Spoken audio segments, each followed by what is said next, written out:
बिस्मिल्लाहिर्रहमानिर्रहीम। Dear fellows, मैं आपका कुलीग ज़फ़र अब्बास हूँ। हम आपके नैब सीलदार इंटरव्यू प्रिपरेशन सीरीज़ में दरअसल एक मैराथन में दाखिल हो गए हैं। ये डिफरेंट डिवीजन्स के रिज़ल्ट साथ साथ अनाउंस होते जा रहे हैं और हम इनको कोशिश कर रहे हैं कि साथ साथ फीडबैक लें। जितने क्वेश्चन आ रहे हैं उन क्वेश्चंस पे आपके लिए वीडियोस अपलोड करें और साथ में आपको ये अपडेट भी दें कि जो फैसलाबाद है इसमें 12 तारीख के बाद आज जो इंटरव्यू चल रहा है तो उसमें क्या फ़ीडबैक आ रहा है। वहाँ पे नियर इकबाल साहब या जो आपके डिपार्टमेंट रिप्रेजेंटेटिव बैठा हुआ है या जो तीसरा आपका वहाँ पे जो मेंबर बैठा हुआ है ज्यूरी का, वो किस किस्म के क्वेश्चन कर रहा है। और हम कोशिश कर रहे हैं कि इनमें बार बार रिपीट होने वाले जो क्वेश्चन हैं और ख़ास तौर से रेवेन्यू डिपार्टमेंट के जो उन्होंने क्वेश्चन किए और बार बार किए हैं, इनको हम क्लैरिफाई करें अपनी वीडियोस में। आज जो सबसे ज़्यादा क्वेश्चन किया गया पैनल की तरफ से वो था कि खाता नंबर में और खतौनी नंबर में क्या फ़र्क होता है। इससे पहले हमने कल के जो इंटरव्यू थे इसमें हमने देखा था कि परमानेंट रिकॉर्ड में और पीरियोडिकल रिकॉर्ड में क्या फ़र्क होता है। आज हम अपने इसी एक शॉर्ट से टॉपिक को क्लैरिफाई करते हैं कि खाता नंबर में और खतौनी नंबर में फ़र्क क्या होता है। अपनी प्रीवियस वीडियो में मैंने आपको बड़ी अच्छी तरह समझाने की कोशिश की थी कि चाहे रजिस्टर हकदारान ज़मीन मिसल मियादी हो जिसको पीरियोडिकल रिकॉर्ड कहते हैं, या रजिस्टर हकदारान ज़मीन मिसल हकीयत हो जिसे परमानेंट रिकॉर्ड कहते हैं, दोनों में 10 कॉलम होते हैं। दोनों किस्म के रजिस्टर में जो कॉलम है इनकी डिवीज़न है, मैं फिर आपको बता देता हूँ, ये 10 कॉलम की होती है। दोनों किस्म के रजिस्टर्स में सबसे पहला कॉलम होता है नंबर खेवट मालिक और इसके नीचे मालिक का नाम दिया जाता है। एक चीज़ जहन में रखें कि खाता नंबर को ही खेवट नंबर भी कहते हैं और खाता नंबर भी कहते हैं। कभी आपसे पूछ लेते हैं कि खाता नंबर और खतौनी नंबर में क्या फ़र्क है, कभी पूछ लेते हैं कि खेवट नंबर में और खतौनी नंबर में क्या फ़र्क है, और कभी ये भी पूछ लेते हैं कि खेवट और खाता में क्या फ़र्क है। ये क्लैरिफाई कर लें कि खेवट और खाता एक ही चीज़ है। जब आप जमाबंदी का या मिसले हकीयत का पहला कॉलम देखते हैं तो पहले कॉलम लिखा होगा नंबर खेवट मालिक और इसके नीचे मालिक का नाम होगा। अब यहाँ ये चीज़ क्लियर कर लें आप कि खेवट नंबर या खाता नंबर मालिक का होता है। अब जो दूसरा कॉलम है इसमें लिखा होगा नंबर खतौनी काश्तकार। अब ये क्रिस्टल क्लियर है, अपने कॉलम से, अपने कॉलम की हेडिंग से ही क्लियर है कि खतौनी काश्तकार से मुतल्लिक होगी। पहली चीज़ ये क्लियर कर लें कि खाता नंबर या खेवट नंबर मालिक की होती है, पहला कॉलम होता है ये, दूसरा कॉलम खतौनी नंबर काश्तकार का होता है। अब हम थोड़ा सा इसको मज़ीद क्लैरिफाई करने की कोशिश करते हैं कि मालिक के और काश्तकार के दरमियान हम कैसे आइडेंटिफाई करेंगे कि ये मालिक है तो ये कौन है, काश्तकार है तो ये कौन है।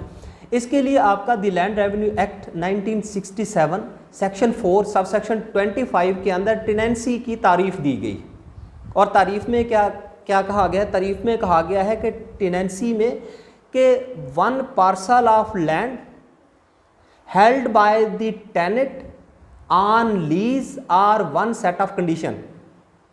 3 चीज़ें हैं। पहले ये है कि टेनेंसी में या मुजारियत में एक पार्सल ऑफ लैंड होगा, ज़मीन का एक हिस्सा होगा जो या तो लीज़ पे उसने ले लिया है या 1 सेट ऑफ कंडीशन पे ले लिया है। अब लीज़ क्या होती है? लीज़ है कि उस बंदे ने कहा पट्टा है कि मैं 1 साल के 1 एकड़ में काश्त करूँगा और 1 साल के बाद मैं आपको 10,000 या 20,000 या 30,000 जैसे आपके इलाके में रेट चल रहा है लीज़ का, ये दे दूँगा। आमतौर पर लीज़ के ये पैसे पहले अदा कर दिए जाते हैं, लेकिन कहीं ये भी होता है कि ये किस्तों में दे दिए जाते हैं या आखिर पे जाके जब फसल में चोर होती है तब दे दिए जाते हैं। जब भी हो उसे बाकायदा पता होता है मालिक को भी, मुजारा को भी, और ये सारा जो है लीज़ के जो पैसे हैं ये तय होते हैं और मालिक को दे दिए जाते हैं। इसको लीज़ कहते हैं। दूसरी है 1 सेट ऑफ कंडीशन।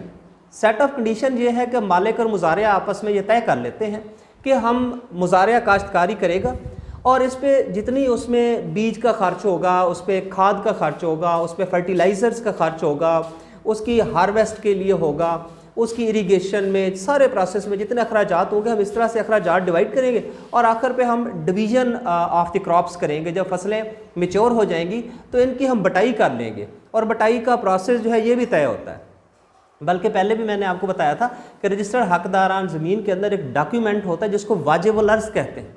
वाजिबुल अर्ज़ के अंदर बाकायदा रिवाज भी दिया होता है कि रिवाजन उस चक के अंदर जो स्टेट है या जो महाल है या मौज़ा है उसके अंदर बटाई का क्या प्रोसीजर है और वहाँ पे रिवाज क्या है। इस तरह से आपको क्लियर हो गया कि मुजारिया जो है अंडर लीज और वन सेट ऑफ कंडीशन एक पार्सल ऑफ लैंड लॉर्ड से उसने ली होती है और काश्त जो है प्रैक्टिकली वहाँ पे काश्तकार कर रहा होता है। पहले कॉलम में फिर दोहरा देता हूँ, पीरियडिकल रिकॉर्ड का हो या परमानेंट रिकॉर्ड का हो, रजिस्टर हकदारान ज़मीन मिसल मियादी का हो या रजिस्टर हकदारान ज़मीन मिसल हकीयत का हो, पहले कॉलम में नंबर खेवट मालिक होगा और ये खाता नंबर ये खेवट नंबर होगा जिसमें मालिक का नाम होगा। अब दूसरे में काश्तकार का होगा नंबर खतौनी काश्तकार, और यही इसका फ़र्क है। अब एक बहुत ही इम्पॉर्टेंट किस्म का क्वेश्चन पूछा नैयर इकबाल साहब ने, क्योंकि आपको पता है वो डिप्टी कमिश्नर भी रहे, वो कमिश्नर भी रहे, फिर x member board of revenue भी हैं, उनको बहुत वसी तजर्बा है, बहुत ही गहराई के साथ चीज़ों को उन्होंने पढ़ा भी है, देखा भी है और प्रैक्टिकली इम्प्लीमेंट भी किया है। एक कैंडिडेट से उन्होंने ये क्वेश्चन किया कि आप मुझे ये बताएं कि अब खाता नंबर या खेवट नंबर तो अलग है, पहला कॉलम है, जो खतौनी नंबर है वो भी आपने बता दिया कि काश्तकार का दूसरा कॉलम है। आप ये बताएं कि क्या खाता नंबर और खतौनी नंबर के तहत एक ही बंदे का नाम दर्ज हो सकता है? तो यहाँ पे वो कैंडिडेट कंफ्यूज हो गया। तो मैं आपको पहले क्लैरिफाई कर रहा हूँ ताकि जब आपके डिवीज़न में इंटरव्यू आए तो बड़ी अच्छी तरह से इस टॉपिक पे क्लियर हूँ। बाज़ दफ़ा ऐसे होता है कि नंबर खेवट मालिक के नीचे सपोज़ नाम लिखा हुआ है असफंद यार, जबकि मौके पे भी असफंद यार अपनी ज़मीन ख़ुद काश्त करता है, उसने कोई मुजारिया वहाँ पे नहीं रखा हुआ।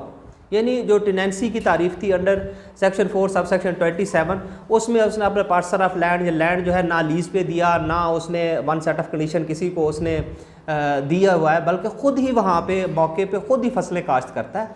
तो इसको खुद काश्त कहते हैं।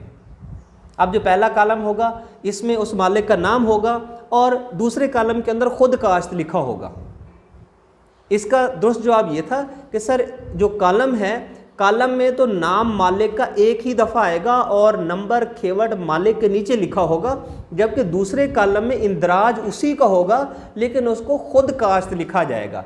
जैसे आप इंग्लिश में कोई चीज़ अगर रिपीट होती है तो ऊपर वो चीज़ लिखते हैं और नीचे डू लिख देते हैं, तो ऐसे जो अंग्रेज़ी में डू लिखते हैं तो इसी तरह से यहाँ उसने खुद काश्त लिखा है। मतलब ये है कि मालिक भी वही है और काश्तकार भी वही है, लेकिन नाम सिर्फ एक दफ़ा आएगा, नंबर खेवट मालिक और इसके नीचे मालिक का नाम होगा। जो नंबर खतौनी काश्तकार है उसके नीचे उसका खुद काश्त लिखा होगा। वीडियो देखने के लिए बहुत शुक्रिया। इंशाअल्लाह मेरी कोशिश होगी कि आज जितने और क्वेश्चन आते हैं, जितना फीडबैक आता है, उन पे भी मैं आपके लिए वीडियोस तैयार करूं। और इसके बाद जो अगला हमारा डिवीज़न है उसके फैसलाबाद डिवीज़न में लाहौर डिवीज़न में इनके इंटरव्यूज़ होने जा रहे हैं और लाहौर सेंटर पे इनके इंटरव्यू होंगे। तो हम इंशाल्लाह लाहौर सेंटर से भी जितना फीडबैक आता है उसमें भी आपके लिए वीडियोस तैयार करेंगे और आपकी इस इंटरव्यू प्रिपरेशन सीरीज़ जो नायब तहसीलदार के लिए है, इस मैराथन में मेरी कोशिश है कि मैं कदम कदम आपके साथ रहूँ और आपका साथ दूँ। अपनी दुआओं में याद रखिएगा। बहुत शुक्रिया। अल्लाह हाफ़िज़।